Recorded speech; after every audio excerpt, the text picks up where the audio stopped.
कहते हैं दुनिया में सबसे खतरनाक चीज क्या है?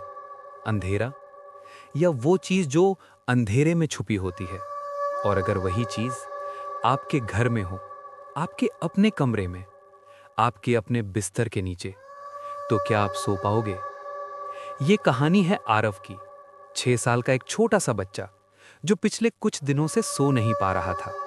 हर रात ठीक 3 बजे उसकी आंख खुल जाती और वो एक ही बात कहता, मम्मी, बेड के नीचे कोई है। शुरुआत में उसकी मां नेहा ने इसे एक सपना समझा। बच्चे अक्सर डर जाते हैं, उन्हें अंधेरे से डर लगता है, लेकिन आरव का डर अलग था। वो सिर्फ डर नहीं रहा था, वो किसी को देख रहा था।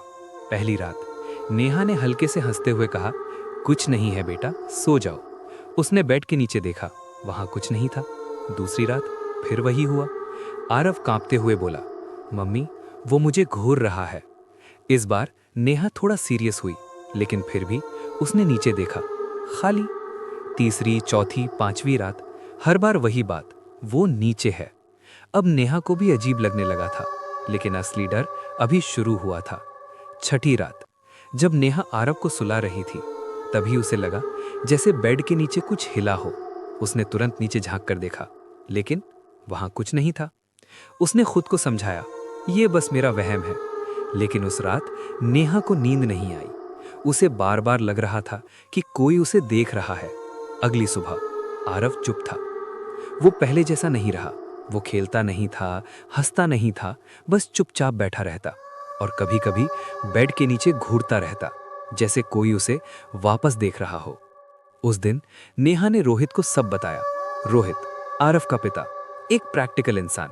वो हंस पड़ा, तुम दोनों ओवर रिएक्ट कर रहे हो, ये सिर्फ इमेजिनेशन है।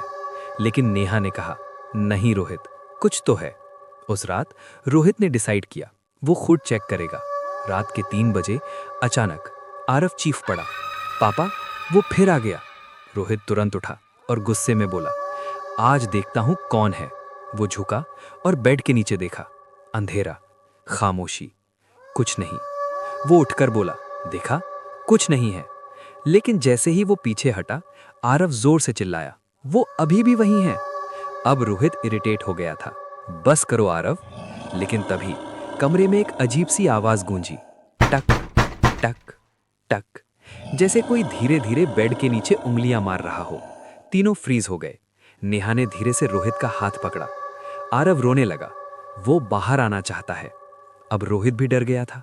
उसने लाइट ऑन की और फिर से नीचे देखा, लेकिन इस बार भी कुछ नहीं था, या शायद उसे दिखा नहीं।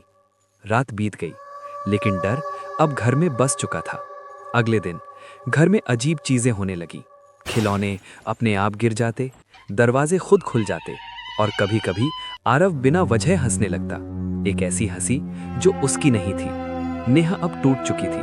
उसने रोहित से कहा, हमें यहाँ से जाना होगा। लेकिन रोहित अभी भी मानने को तैयार नहीं था। हम कहीं नहीं जा रहे। और फिर आई वो रात जिसने सब कुछ बदल दिया। ठीक 3 बजे घड़ी अपने आप बंद हो गई, लाइट फ्लिकर करने लगी और आरव धीरे धीरे बेड पर बैठ गया। उसकी आंखें खुली थीं, लेकिन वो सो रहा था। उसने धीमी आवाज में कहा, वो अब बाहर आ गया है। नेहा कांप गई, कौन? आरव ने धीरे से बेड के नीचे इशारा किया, वो। अब नेहा ने हिम्मत की, वो धीरे धीरे झुकी। उसका दिल जोर से धड़क रहा था। उसने नीचे देखा और उसकी सांस रुक गई। वहां आरव बैठा था, उसी के कपड़े, उसी का चेहरा, लेकिन डर से भरा हुआ। उसने रोते हुए कहा, मम्मी, जल्दी करो, वो मेरी जगह ले चुका है। नेहा शॉक में थी। उसने तुरंत ऊपर देखा, बेड पर आरव अभी भी बैठा था, लेकिन अब वो धीरे धीरे मुस्कुरा रहा था। उसकी आंखें काली हो गई थीं और फिर उसने नेहा को देखा, सीधे उसकी आंखों में, और बोला, तुमने बहुत देर कर दी। अचानक रूम की लाइट बंद हो गई और चीखने की आवाज गूंज उठी। उस रात क्या हुआ किसी को नहीं पता, क्योंकि अगली सुबह जब पड़ोसियों ने दरवाजा खोला तो घर पूरी तरह खाली था। सब गायब थे, सिर्फ एक चीज बाकी थी, बेड के नीचे खून के निशान और दीवार पर नाखूनों से लिखा हुआ एक मैसेज, अब मैं अगली जगह जाऊंगा।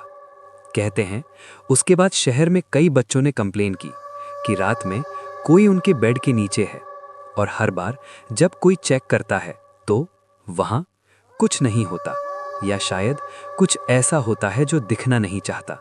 तो अगली बार अगर कोई बच्चा तुमसे कहे कि बेड के नीचे कोई है, तो एक बार जरूर सोचना, क्योंकि हो सकता है वो तुम्हारा इंतजार कर रहा हो।